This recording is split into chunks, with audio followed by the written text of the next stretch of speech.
সকলোকে নমস্কাৰ পিন্ধি আহিছো খুব ধুনিয়া এটা ঢোল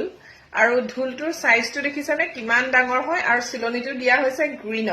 গ্ৰীন আৰু গোল্ডেন বিটছত দিয়া হৈছে বিৰাট ধুনিয়া হয় ঢোল সেটটো দেই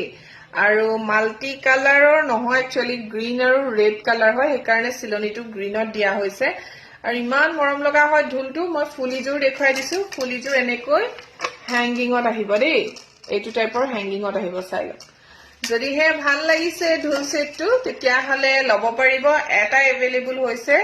আৰু কপাৰৰ প্ৰিমিয়াম কোৱালিটি হয় কপাৰ বেজ হয় এটো দেই কপাৰ বেজৰ প্ৰিমিয়াম কোৱালিটি হয় মুছৰ পৰা আপোনালোকক দেখুৱাই দিও সেটটো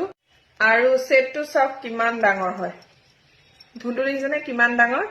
যথেষ্ট ডাঙৰ এটা ঢোল আৰু বৰ ধুনিয়া হয় ফিনিশিংটো দেই চাব বিৰাট ধুনিয়া ফিনিশিংত বনোৱা হৈছে যদিহে কোনোবাই লব বিচাৰে সোনকালে জনাব থ্যাংক ইউ